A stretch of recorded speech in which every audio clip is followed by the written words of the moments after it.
تحسبن الله غافلا عما يعمل الظالمون إنما يؤخرهم ليوم تشخص فيه الأبصار مهطعين مقنعي رؤوسهم لا يرتد إليهم طرفهم وأفئدتهم هواء وأنذر الناس يوم يأتيهم العذاب فيقول الذين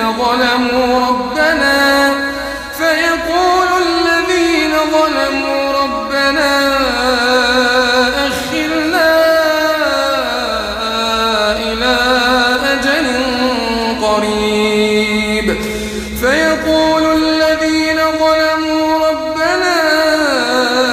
أخرنا إلى أجل قريب نجب دعوتك ونتبع الرسل أولم تكونوا أقسمتم من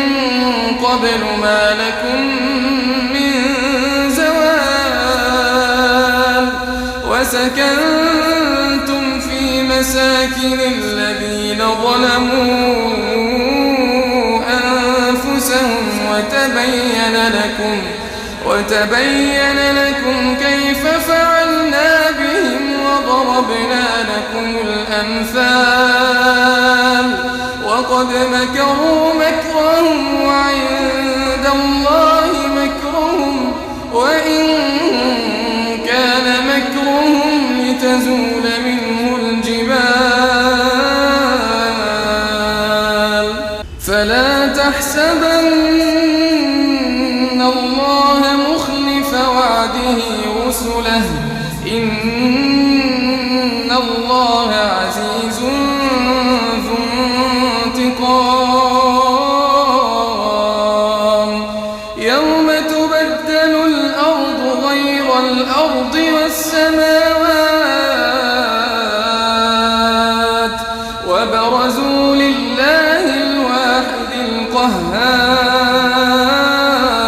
القهار وترى المجرمين يومئذ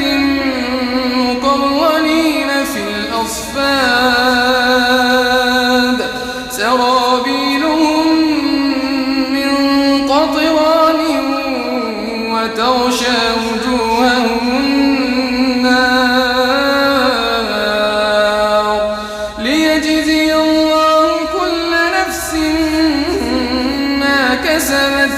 إن الله سريع الحساب هذا بلاغ للناس ولينذروا به